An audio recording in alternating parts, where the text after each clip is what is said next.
Welcome आप सबको। और उससे पहले कि हम थोड़ी डिस्कशन की तरफ जाएं, we are really thankful to all these organizations, universities who have contributed either in cash or in kind or in both. आप सब लोगों का बहुत बहुत शुक्रिया।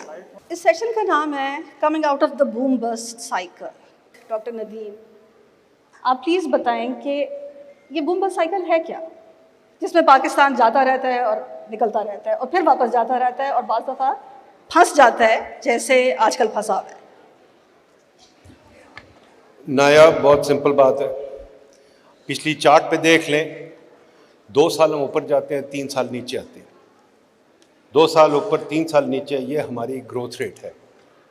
बाकी ये चीज़ है, ये बात किसी से छुपी नहीं हुई, सबको पता है कि हमारी इन्वेस्टमेंट रेट जो है, जो अगली स्लाइड आएगी, एशिया में सबसे लोएस्ट इन्वेस्टमेंट रेट है। बाकी एक और बात, जो ये बच्चे बैठे हुए हैं, इनके लिए बहुत ज़रूरी है, ये कान खोल के सुन लें कि आपके लिए नौकरियाँ कोई नहीं इस मुल्क में। सो अच्छी तरह सुने, आपके लिए नौकरियाँ कोई नहीं इस मुल्क में। आपको हम पढ़ा रहे हैं पर नौकरियाँ कोई देने का इरादा नहीं हमारा, ठीक है। तीसरी बात जो है बहुत ज़रूरी है कि हम IMF के सबसे फेवरेट क्लाइंट हैं। हर 3 साल के बाद, 2 साल के बाद IMF के पास चले जाते हैं। IMF क्या है? IMF एक हस्पताल है, एक इमरजेंसी वार्ड है। सिर्फ वो कंट्रीज वहाँ जाती हैं जो भीख से एडिक्टेड होती हैं। तो हम भीख से एडिक्टेड लोग हैं, हमारा काम है सारा वक्त भीख मांगते रहना। आपको पता है, जो हमारा प्राइम मिनिस्टर आता है वो भीख मांगने के दौरे पे निकल जाता है, सऊदी अरेबिया, चीन या इधर उधर। हम एक एड डिपेंडेंट कंट्री है, हमें समझ जाना चाहिए।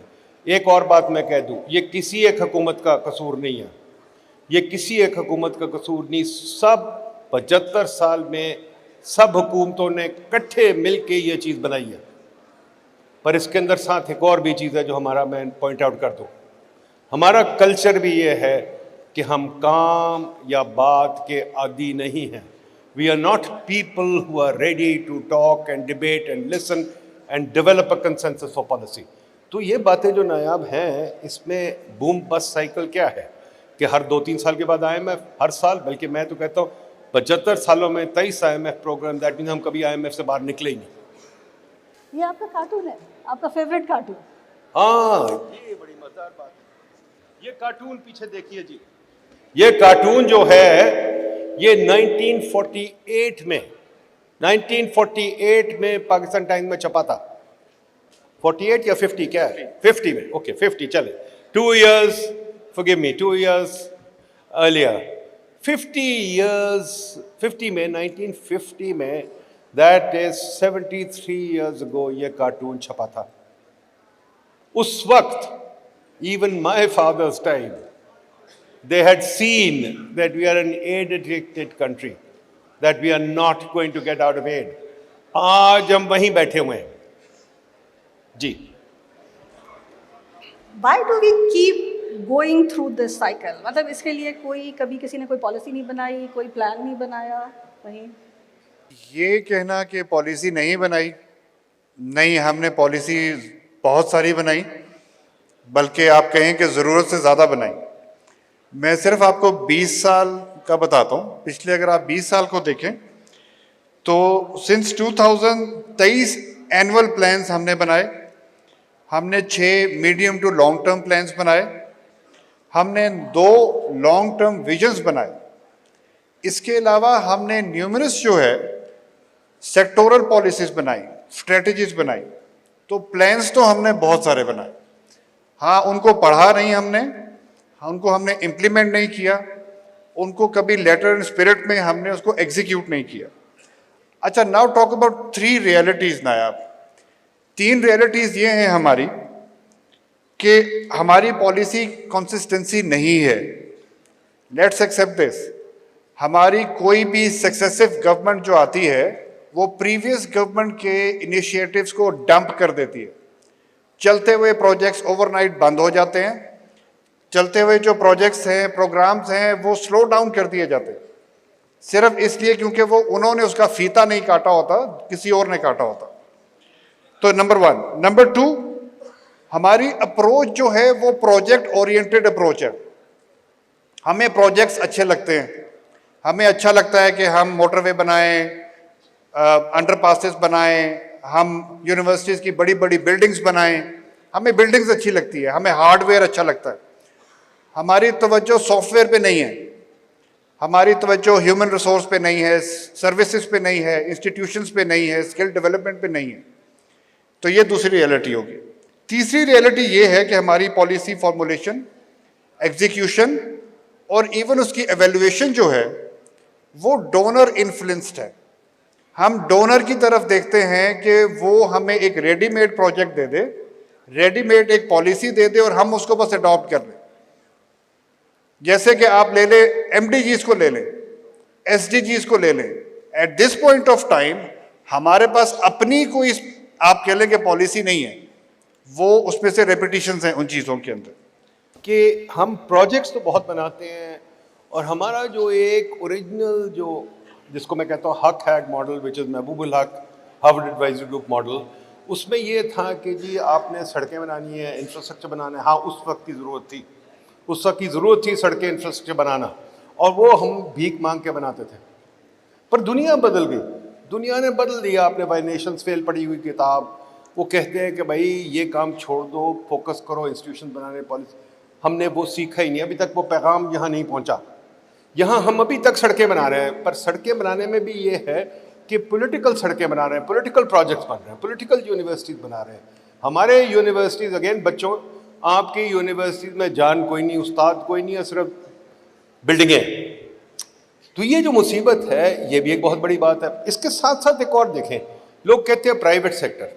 मैं प्राइवेट सेक्टर की तरफ जाना चाहता हूँ। प्राइवेट सेक्टर की यह हालत है कि हमारी स्टॉक मार्केट तो मर रही है। हमारी स्टॉक मार्केट होती थी, यहाँ परेजदार बैठे हुए हैं, शायद कारदार वगैरह बैठे हैं, सबको पता है 20% ऑफ जीडीपी होती थी। अब हमारी स्टॉक मार्केट 5% ऑफ जीडीपी हो गई। हमारी सबसे बड़ी कंपनी, हमने हिसाब लगाया, ओजीडीसी है, वो सरकारी ओन्ड कंपनी है। हमारी सबसे बड़ी लोकल कंपनी जो है वो है एनग्रो, वो तकरीबन $1 बिलियन के लगभग है। हमने एक और पेपर किया है पीआईडी में, जहां हमने दिखाया है कि महबूबुल हक साहब कहते थे 22 ख़ानदान है, आज 31 ख़ानदान है। 31 ख़ानदान के बोर्ड, 750 बोर्ड मेंबर्स हैं जो सारे सिंध क्लब के मेंबर्स हैं। ज़रा मैं एग्जैजरेट कर रहा हूँ पर जान के आप लोगों को बताने के लिए। और हमारे प्राइवेट सेक्टर में कोई R&D नहीं है। तो हमारा प्राइवेट सेक्टर, हम गए मुल्तान चैम्बर, फैसलाबाद चैम्बर वगैरह सब जगह, वो कहते हैं हम एक्सपोर्ट ही नहीं करते। तो ये भी एक बहुत बड़ा मसला है। यहाँ डॉक्टर मंजूर बैठे हुए हैं, इंशाल्लाह एक ऑटोमोबाइल पे सेक्टर कर रहे हैं, डिबेट करवा रहे हैं, शायद कारदार साहब ब्रांडिंग और इन्वेस्टमेंट पे डिबेट करवा रहे हैं। आप देखिएगा अगले 2 दिन ये बातें भी निकलेंगी कि ना सिर्फ हमारी पॉलिसी कमज़ोर है, हमारा प्राइवेट सेक्टर भी कमज़ोर है, पूरे माशरे की री इंजीनियरिंग होने की ज़रूरत है। जी मैडम। वाइट स्लज का बहुत शोर मचा रहा है, वो आप दोनों ने उसका जिक्र नहीं किया। स्लज क्या है? अच्छा, if you allow me, sludge जैसे कि दलदल, ये बेसिकली हमारा एक सेमिनार हुआ कैस सनस्टीन के साथ, जो कि हार्वर्ड यूनिवर्सिटी के प्रोफेसर हैं। उन्होंने एक किताब भी लिखी है नज के ऊपर। तो उनसे हमने ये कॉन्सेप्ट जो है वो अडॉप्ट किया पाइड ने। और पाइड की अब एक स्लज सीरीज़ है जो ये आप देख सकते हैं। इसमें जो उसका वॉल्यूम 2 है वो लॉन्च होने जा रहा है, वॉल्यूम 1 भी अवेलेबल होगा आपको यहाँ पे। Sludge is basically it's about friction. आप अगेन नायाब, आप जितनी मर्जी अच्छी पॉलिसीज़ बना लें, जितनी मर्जी अच्छी इंटेंशंस आप रख लें, बट अगर आपका सारा वक्त एनओसीज में गुजर जाना है, अप्रूवल्स में लग जाना है, आपकी एनर्जीज जो है वो सारी लोगों के पीछे भाग दौड़ में और प्रोसीजर्स को पूरी करने में लग जानी है, तो उसकी बहुत ज़्यादा अपॉर्चुनिटी कॉस्ट है। पाइड जो स्लज सीरीज़ है उसमें 3-4 एस्पेक्ट्स को कैलकुलेट करता है और कॉस्ट ऑफ रेगुलेशंस हमने उसमें कैलकुलेट किए। अब वो 3-4 चीज़ें क्या है, उसमें आता है आपका टाइम, उसमें आता है आपका पैसा, उसमें आती है आपकी एनर्जीज जो कि आप कह सकते हैं स्ट्रेस लेवल भी इन्वॉल्व है उसमें, और उसके बाद सबसे इंपॉर्टेंट की जो अपॉर्चुनिटी कॉस्ट है। इसकी मैं क्विक एक एग्जांपल देता हूँ, उस पर पूरा एक सेशन हमारा प्लान्ड है EconFest में। फॉर इंस्टेंस आपने एक हाई राइज बिल्डिंग जो है वो खड़ी करनी है, तो हमने इस्लामाबाद में कैलकुलेट किया कि एक हाई राइज बिल्डिंग को स्टार्ट से लेके उसकी कंप्लीशन तक का जो टाइम है वो 7.5 साल है। 7.5 years। अब आप सोचिए कि ये 7.5 सालों में कितना कुछ ज़ाया हुआ होगा, पैसा कितना लगा, उसका अपॉर्चुनिटी कॉस्ट कितनी हाई है। अगर यही बिल्डिंग 7.5 साल की जगह 6 महीने या 1 साल में खड़ी हो जाती, तो आप सोचें कि 6 साल जो है उस बिल्डिंग ने सिर्फ कंस्ट्रक्शन पीरियड में ज़ाया किया, वो कितनी एम्प्लॉयमेंट जनरेट कर सकता था, वो कितनी वहाँ पे नौकरियाँ दे सकता था, बिजनेस कॉन्ट्रैक्ट्स कर सकता था, एक्सपेंड कर सकता था, और ऐसी 6 बिल्डिंग्स और खड़ी कर सकता था। बट स्लज ने, जो फ्रिक्शन है, जो रेगुलेशंस हैं गवर्नमेंट की कि आपको एनओसी कल्चर हमने इस मुल्क को बना दिया है, वो कॉस्ट करता है। स्लज वॉल्यूम 1 के मुताबिक ये 39% ऑफ जीडीपी है। 39% इज अ ह्यूज नंबर। सो ये हम इस पे मजीद भी इस पे बात करेंगे यहाँ पे जो हमारा सेशन होगा। डॉक्टर नीम, आपको कोई कमेंट है इसके ऊपर? अच्छा, नहीं, मुझे एक बात बताएं, आप लोग जो ये सारी बातें कर रहे हैं, इन्वेस्टमेंट, जीडीपी, स्लज, रेगुलेशन, इसका जो एक आम आदमी है वो कहेगा मेरा इससे क्या ताल्लुक है? आम आदमी का इस सारी बातों से, इन सारे कंसेप्ट से क्या लेना देना? देखिए जी, आम आदमी का ताल्लुक ये है, जैसे मैंने बच्चों से कहा, और नायाब ये आपका काम है कि ग्रेजुएट अनएम्प्लॉयमेंट रेट इस वक्त 34% है। हम धड़ाधड़ यूनिवर्सिटियां बनाते जा रहे हैं, हर शहर, हर तहसील, मैं तो कहना हर बाथरूम में अब यूनिवर्सिटी बन रही है, पर नौकरियां हैं नहीं। उसके बाद अगर आप देखें कि इन्फ्लेशन रेट आप देख लें क्या है, फिर जो सबसे बड़ी चीज़ जिस पे हमने इतनी रकम अदा की है, इतना मुल्क का सरमाया ज़ाया किया है, वो एनर्जी क्राइसिस। कि आपकी एनर्जी क्राइसिस तकरीबन 20-30 साल से चल रहा है। आपने एक गलती पे दूसरी गलती की और आपको मौका भी नहीं मिला सोचने का क्या हो रहा है। तो बिजली की कीमतें अब सबके पास है, आपके सबके सामने है। मैं आपको क्या बताऊं, बिजली के बिल सारे अपने देखते हैं, फिर आप अपनी लोड शेडिंग भी एक्सपीरियंस करते हैं। ये सब हमारी इकनॉमिक गलतियों के खमियाजे हैं। IMF भी इस वक्त यही कह रहा है, जो हम गालियाँ दे रहे हैं IMF को, IMF यही कह रहा है, भाई अपनी बिजली का निज़ाम तो ठीक कर लो। और आज से नहीं कह रहा, 20 साल से कह रहा है, तो हम वो भी नहीं ठीक कर सक रहे। तो इससे बहुत सारी चीज़ें, मैं आपको एक और एग्जांपल दे दूँ बहुत बड़ा। जिस शहर में हम रह रहे हैं, लाहौर में, इसमें अब सब के लंग्स जो हैं वो इस वक्त कोलैप्स कर रहे हैं। ये जो पोल्यूशन हम सूंघ रहे हैं, ये जो इस वक्त मैं सूंघ रहा हूँ, जो मेरे लंग्स में चीज़ जा रही है, जो पोल्यूशन, दुनिया में सबसे पोल्यूटेड सिटी है ये भी क्या, ये हमारी पॉलिसी की खामी है। इस पे क्या तहकीक है, इस पे क्या पॉलिसी है, क्या हमें पता चल नहीं। तो ये बहुत सारी चीज़ें, और ये सब बातें हम इंशाल्लाह यहाँ करेंगे। एनर्जी क्राइसिस पे भी हम किताब लॉन्च कर रहे हैं, हम गाड़ियों पे भी कर रहे हैं, हम सिटीज़ पे 2 सेशंस कर रहे हैं। तो ये सब बातें होंगी यहाँ। 2 दिन हमने इसीलिए ये किया है कि आप लोगों से ये बातें करें, एक हार्ट टू हार्ट करें। आप बताएं हमें क्या हो रहा है जी। आप सबसे अहम चीज़ भूल गए, पॉपुलेशन का मसला। वो तो आपका मसला है ना, मेरा बताइए मसला नहीं है। क्या मेरा पॉपुलेशन। मसला नहीं। अभी यहाँ आने से पहले, नहीं, कल रात को मुझे कोई कह रहे थे साहब कि एक ही चीज़ है इस मुल्क में सबसे इंपॉर्टेंट चीज़ है, पॉपुलेशन को रोके। आप बताइए। पॉपुलेशन को रोकें तो खैर मैं उस स्कूल को नहीं सब्सक्राइब करती। हम सब ने बात सुनी है, youth buzz, demographic dividend, and we been unable to realise that demographic dividend. हमारी सारी पॉलिसीज़ उसको सपोर्ट ही नहीं करती हैं। मतलब सॉरी फॉर द इमॉडेस्टी, 2005 में ये मैंने पेपर लिखा था कि ये it would be more of a demographic threat than demographic dividend. और इस वक्त हम देख रहे हैं, आपको अनएम्प्लॉयमेंट यूथ में जो नज़र आ रही है, जो उनमें गुस्सा नज़र आ रहा है, आपको वो सड़कों पे अब वो गुस्सा नज़र आता है। तो इस पे हम बात करेंगे। और हमने पूरा एक सर्वे किया है पाइड में। It's I mean we've named it PIDE, Basics Survey, Beliefs, Attitudes, Social Capital, Institutions, Community and Self. और इसमें we've asked them questions about their trust level, how they feel towards each other, how they feel towards people who are not like them. We just don't trust our institutions. We don't even at times trust our family members. और इतनी एक mistrust में I don't think कि कुछ भी take off कर सकता है। हमारे पास सोशल ऑर्गेनाइजेशंस नहीं है, हमारे पास लाइब्रेरीज नहीं है। I mean, हमारे यंग बच्चे किसी भी ऐसी एक्टिविटी में इन्वॉल्व नहीं है which can help them bond and increase their voice. अच्छा, ये तो सारी हमने बातें कर ली। अब मुझे ये बताएं कि इस बूम बस्ट साइकिल से निकलने का क्या तरीका है? ये चीज़ तो जो बात है, फ़हीम साहब ये बताइए, जो हमने कैलकुलेट किया ग्रोथ में, कितनी ग्रोथ चाहिए हमें अगले, हमारी लॉन्ग टर्म थिंकिंग कोई नहीं रहेगी तो हमें क्या लॉन्ग टर्म थिंकिंग है? सर जो पाइड की कैलकुलेशन है उसके मुताबिक हमें कंसिस्टेंटली अगले 20 साल 8% जो है वो ग्रोथ चाहिए कंसिस्टेंटली। अभी अगर आप वो जो ग्राफ आप देख रहे थे बाहर भी लगा हुआ है, उसमें वो कंसिस्टेंसी कहीं नहीं है। वो जैसे हार्ट बीट होती है आपकी, ऊपर नीचे जा रही है, वो उस तरह जा रही है। कोई भी ऐसा स्पेसिफिक पीरियड आपको नहीं मिलेगा जहाँ पे ग्रोथ ने कभी आपको इवन सस्टेन किया हो, वो पीरियड नहीं है। तो ये एक बहुत बड़ा इशू है। हमने ये जो बैठक सारी बिठाई है, इसका मकसद ही यही है कि हम पॉलिसी को आम आदमी के करीब लेके जाएं, उनके रियल मसाइल्स को हम डिस्कस करें और उनके मसाइल के मुताबिक हम अपनी पॉलिसीज़ को इम्प्लीमेंट करें, बनाएं और इम्प्लीमेंट करें। मेरा ख्याल है ये बहुत हो गया कि हम इंतज़ार करते रहें कि हमारी लीडरशिप पॉलिसी बनाएगी, हमें डोनर पॉलिसी बना के देगा।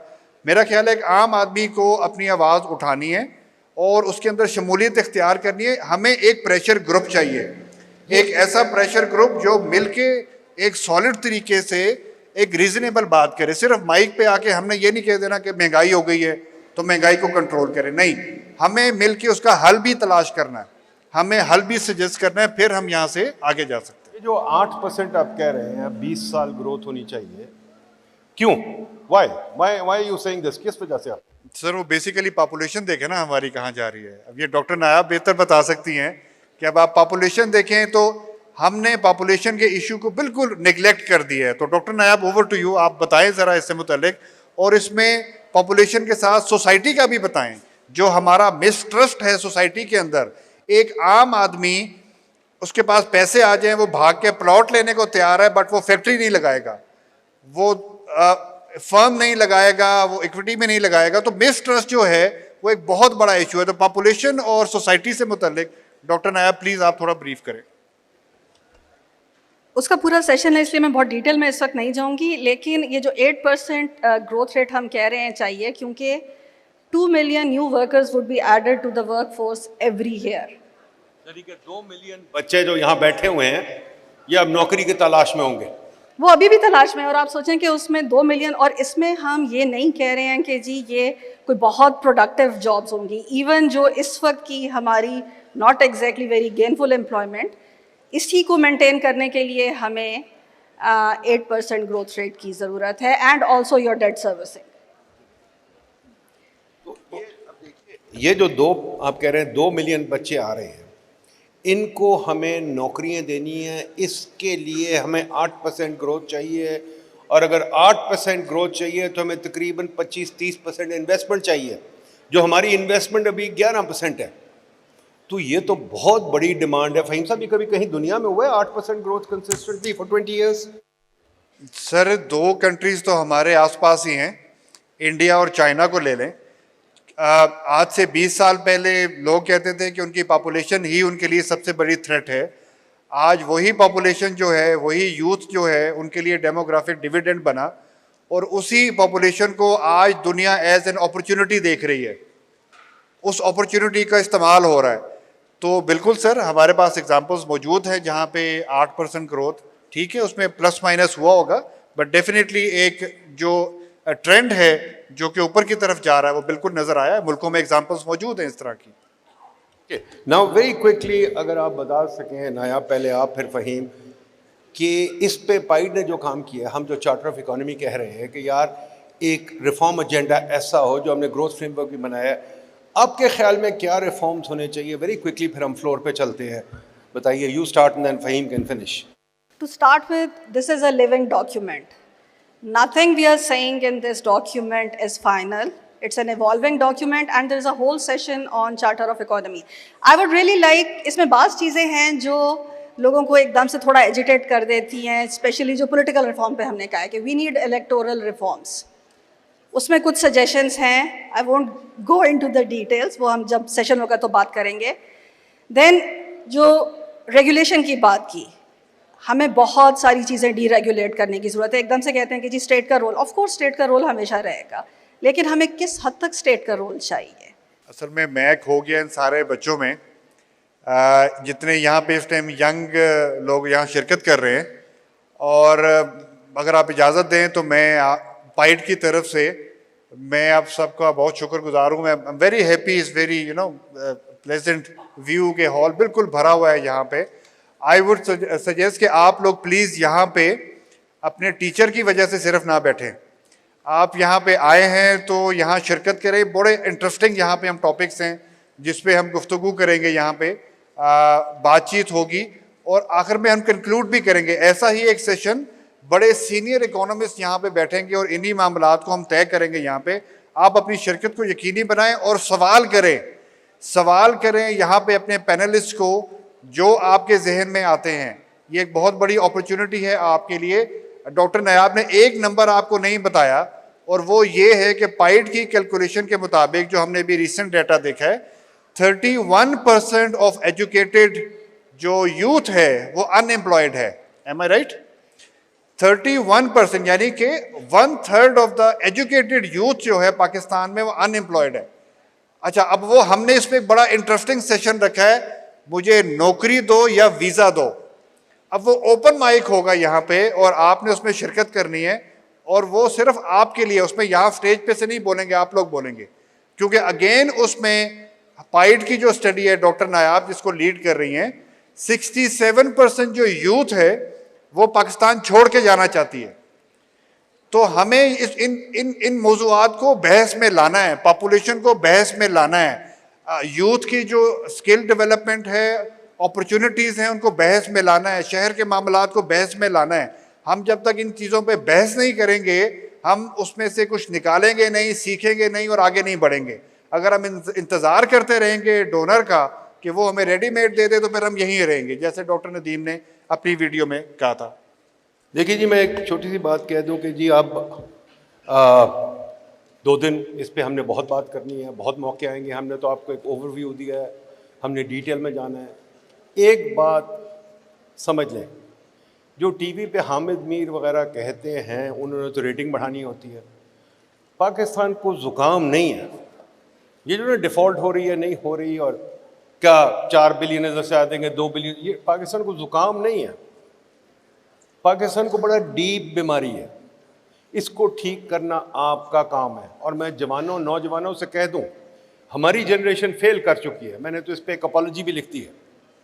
आप लोग अब जागेंगे और बोलेंगे तो बात बनेगी। तो ये हम इकॉनफेस्ट आपके लिए कर रहे हैं, आप बोलेंगे तो रिफॉर्म की बातें करनी। मैडम मेरा ख्याल फ्लोर पे चले, ठीक है जी? हाँ जी। असल में मैं यहाँ पे डिफरेंट यूनिवर्सिटीज़ के स्टूडेंट्स, एडमिनिस्ट्रेशन और टीचर्स बैठे हैं, तो मैं उनसे एक रिक्वेस्ट करना चाहती हूँ, और यहाँ पे स्पीकर्स भी बैठे हैं। एक कमेंट है मेरा कि हम जो कोर्सेज़ हैं हमारे, वहाँ पे हम डॉलर रेट पढ़ते हैं और हम यूनाइटेड स्टेट्स की पॉलिसीज़ के बारे में ज़्यादा पढ़ते हैं। हमारी जो पाकिस्तान की सिचुएशंस रही हैं और जो पॉलिसीज़ हैं और जो हमारा रेट्स हैं डिफरेंट वेरिएबल्स के, वो मतलब हम उतना स्टडी नहीं कर पाते क्योंकि हमारी बुक्स फॉरेन लिखी हुई होती हैं। तो उसके लिए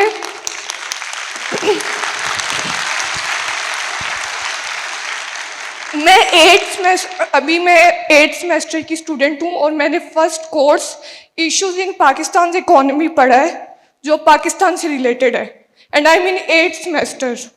आई am about to end my bachelors, so any comment on this?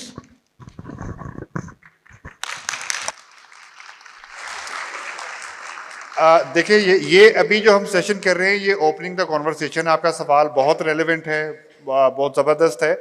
आपका अभी एक रिसर्च एंड डेवलपमेंट का अभी इसके फ़ौरन बाद एक सेशन होने जा रहा है, उस पर हम ये बिल्कुल बात करेंगे। पाकिस्तान में 200 से ज़्यादा यूनिवर्सिटीज़ हैं जो हंड्रेड्स एंड थाउजेंड्स ऑफ बच्चों को डिग्रियां दे के बाहर निकाल रहे हैं।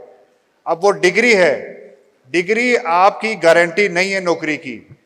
अब आपका जो एम्प्लॉयर है वो आपसे स्किल मांगता है, वो आपसे डिमांड करता है कि वो ये नहीं, आपसे ये नहीं पूछेगा कि यार आपने मॉडल जो लिया था या पेपर दिया था उसमें नंबर कितने थे। वो आपसे थ्योरी से आगे जाएगा क्योंकि उसको प्रैक्टिकल अब आपसे काम लेना है। तो आई वुड इनकरेज कि ये दोनों साइड पे रिस्पॉन्सिबिलिटी आती है। टीचर की साइड पे आई एग्री रिस्पॉन्सिबिलिटी आती है कि उनको आपको हैंड्स ऑन चीज़ें करवानी चाहिए, स्किल प्रोवाइड करनी चाहिए, बट एक्सेप्ट करें कि बच्चे भी हमारे ढीले हैं, कुछ आपको थोड़ा एक्टिव होना है खुद से। हम आपके सामने एग्जाम्पल्स मौजूद हैं ऐसे बच्चों की, अपने साथ के कोलीग्स की, सीनियर्स की, जिन्होंने बीइंग एंटरप्रेन्योर्स बड़े बड़े अच्छे सेटअप्स जो हैं वो लगाए हैं। वो सिर्फ नौकरी नहीं ढूंढते रहे।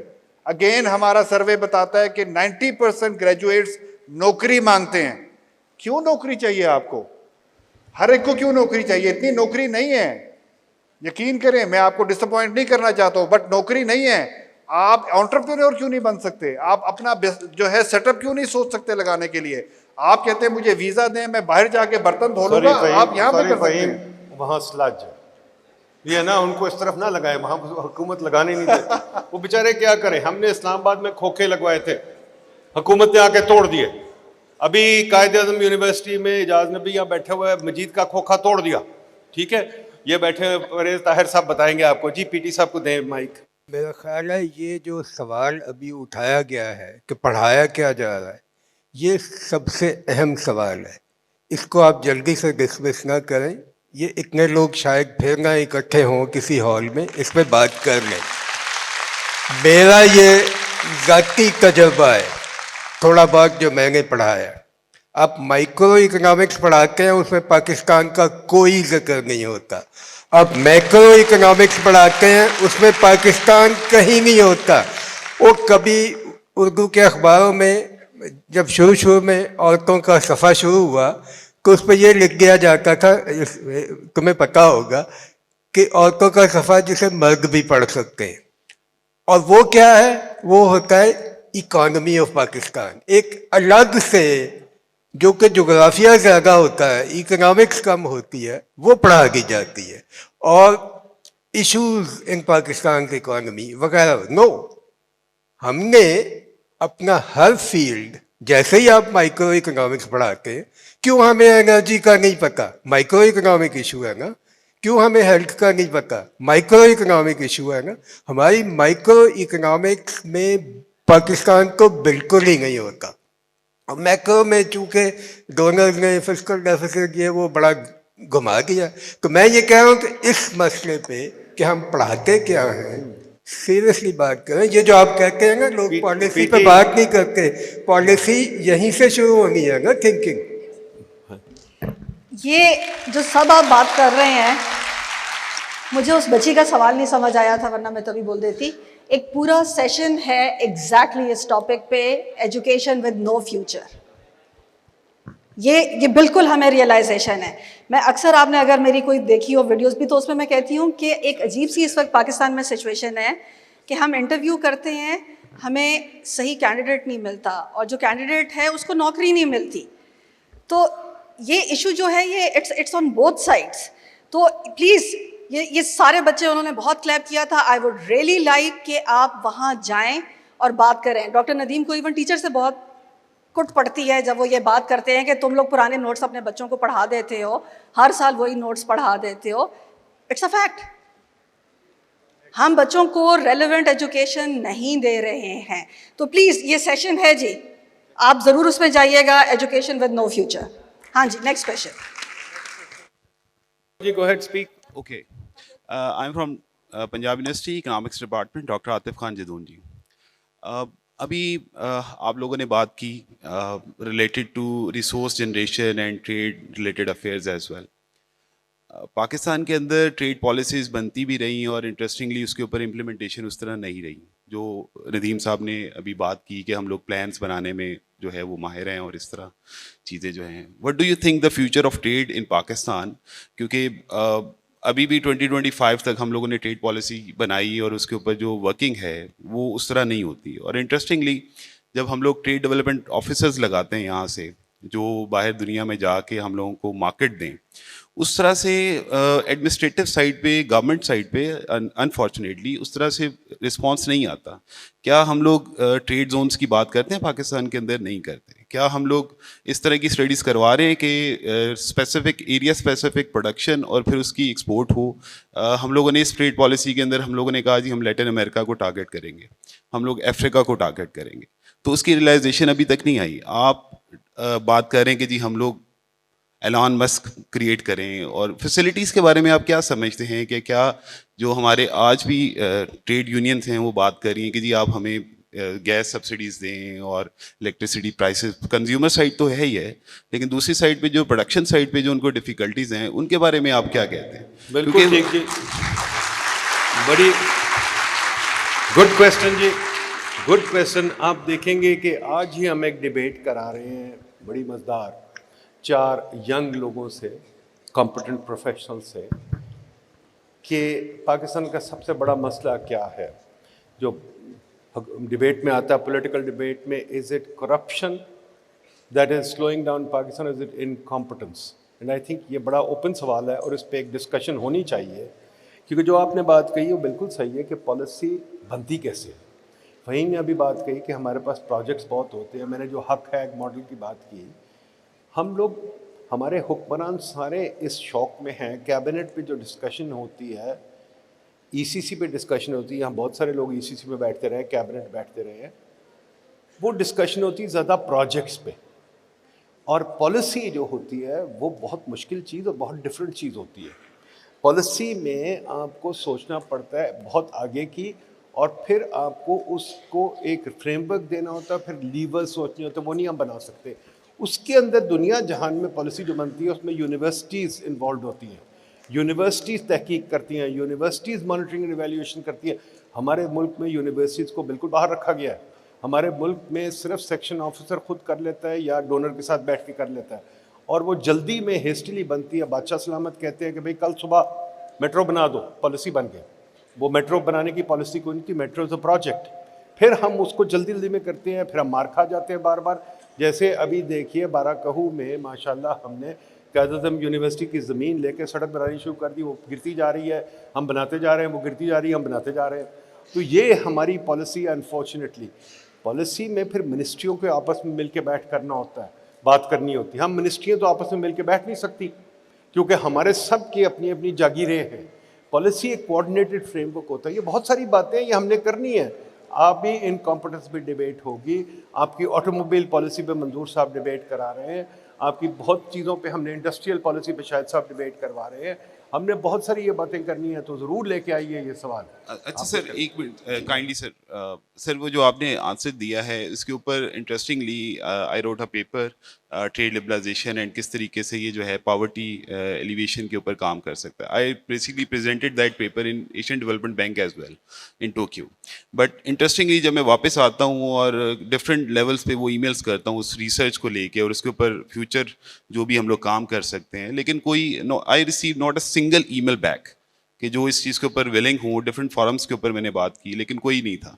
तो इसको भी ज़रा जो आप बात कर रहे हैं, I totally agree with you, लेकिन इसको एकेडेमिया के साथ साथ जहाँ पे लिंकेजेस डेवलप होने हैं स्टेट लेवल पे, वहाँ पे भी लिंकेजेस की बात करें जहाँ पे बैठ के बात हो सके। That is a very positive way to way forward for the Pakistan as well.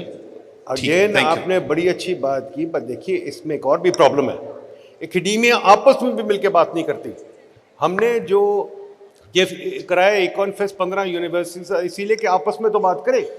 हम पाइड में 500 वेबिनार करा बैठे हैं, एकेडेमिया को बुलाते हैं, नहीं आते आप लोग। देखिए एकेडेमिया को खुद बैठ के बात करनी होती, बाकी दुनिया में करती है। कॉन्फ्रेंसेस होती है, किस लिए होती हैं? हमारे यहाँ कॉन्फ्रेंसेस होती है खाने के लिए। हम कॉन्फ्रेंसेस बाहर जब जाते हैं तो वो खाना नहीं देते, वो बात करवाते हैं। तो ये हमारा भी कल्चर चेंज होने की ज़रूरत है, इस पर भी इंशाल्लाह बात करेंगे। जी बोलिए, बोलिए जी। जी जी, गो अहेड।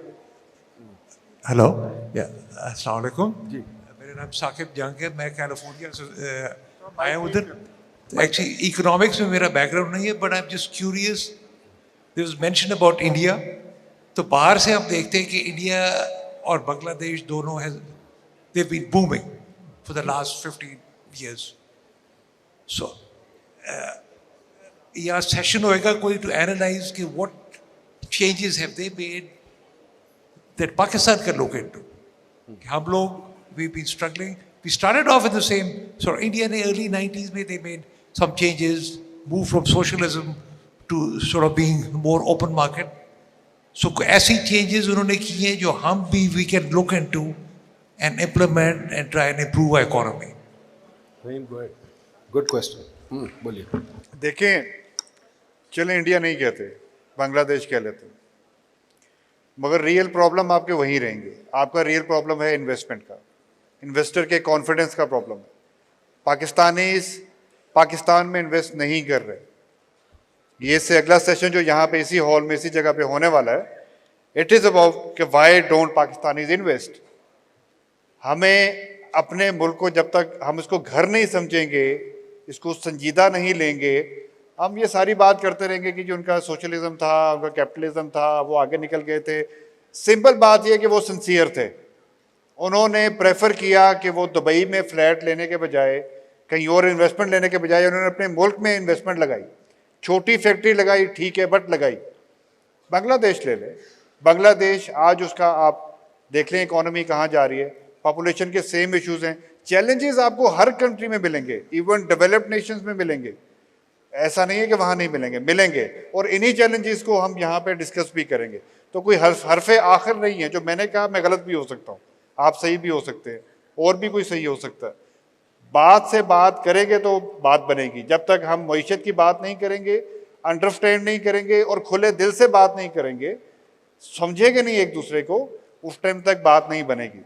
अनफॉर्चुनेटली मैं थोड़ा सा और ऐड करूं डॉक्टर नदीम की बात में, कल्चर में हमारा ये भी बड़ा मसला है कि हम जब किसी टॉपिक पे बात करते हैं तो अगला बंदा नाराज़ हो जाता है कि ये टॉपिक पे बात नहीं है, मेरे बारे में बात की। तो हमें थोड़ा दिल बड़ा करके, खुला करके जो है चीज़ों को एक्सेप्ट करना है, लर्न करना है, अडॉप्ट करना है, और लर्निंग के साथ डीप लर्निंग करनी है। हम एक दफ़ा लर्निंग कर लेते हैं, फिर डीप लर्निंग का सोचते ही नहीं है, कहते हैं हम ठीक हैं।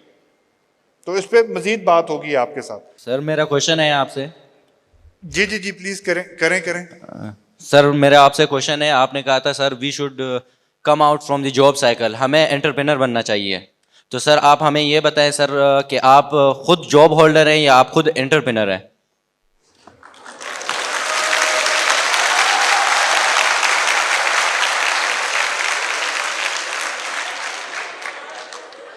मैंने जो गलती की, मैं नहीं चाहता हूं मेरी यूथ करे। अच्छा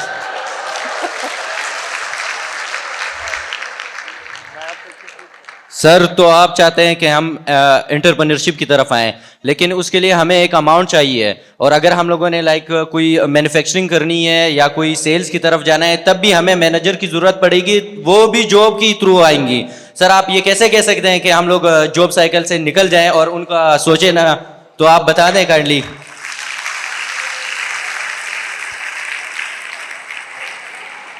जब हर कोई मेरी बात सुन ले, जी, जी। आपका सवाल मैंने पहुंच गया, क्लैपिंग भी मिल गई है। इसीलिए मैं कह रहा हूं कि आप लोग अटेंड करें ये सेशंस। इसी हॉल में एहसन इकबाल साहब भी आ रहे हैं, इसी हॉल में आपके फॉर्मर गवर्नर स्टेट बैंक भी आ रहे हैं, इन्हीं हॉल्स में आपके इकोनॉमिस्ट आ रहे हैं, बाकी हाउस में भी लोग आ रहे हैं। काफी बड़ी ऑडियंस यहाँ पे आ रही है। करें उनसे ये सवाल, मैं इनकरेज करता हूं उनसे सवाल करें कि जब आप कहते हैं कि हमारे लिए नौकरी नहीं है, तो अपॉर्चुनिटीज कहाँ है हमारे लिए?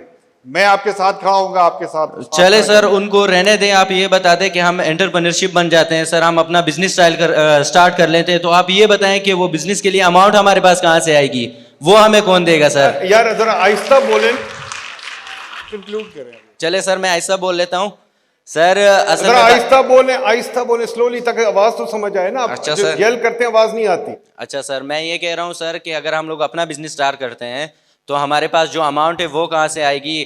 क्योंकि यहाँ पे हर कोई जो है, हमारे पास 90% आपने कहा था या 65% हमारे पास यूथ जो है वो हमारे पास। समझ आ गई, मैं आपको जवाब देता हूँ। बैठ जाइए, जवाब देता हूँ। देखिए, जो बंदा पैसे मांग रहा होता है, ढूंढ रहा होता है बिजनेस के लिए, वो बिजनेस कर ही नहीं सकता। स्टीव जॉब्स के पास कोई पैसे नहीं थे, एलन मस्क के पास कोई पैसे नहीं थे। पैसे आइडिया के पीछे आते हैं। जो बंदा पैसे मांगता है वो पाकिस्तानी बिजनेसमैन है, जो पैसे मांगता है और फिर लाइसेंस भी मांगता है और फिर ज़मीन भी मांगता है। तो हमें इस कल्चर से निकलना है कि पैसे मांगना, लाइसेंस मांगना, ज़मीन मांगने से निकलना है। आइडिया पे बिजनेस चलाएं, आइडिया पे। और इसीलिए हम कहते हैं छाबड़ी लगाएं, जाए छाबड़ी लगाएं। पर आपको अनफॉर्चुनेटली मसला ये है कि ये जो हुक्मरान तबका भी नहीं, डीएमजी आपको छाबड़ी नहीं लगाने देगा, ये आपको काम नहीं करने देगा। ये हम इसके लिए स्लज पे बात कर रहे हैं, ये सब बातें करेंगे इंशाल्लाह। अच्छा चले, इस सेशन में हम सारे जवाब नहीं तलाश कर रहे हैं, ये इसका था ओपनिंग द कॉन्वर्सेशन। वो मेरे ख्याल में हो गई है। और जो मैंने शुरू में कहा था कि बच्चों में गुस्सा नज़र आता है, वो भी नज़र आ रहा है।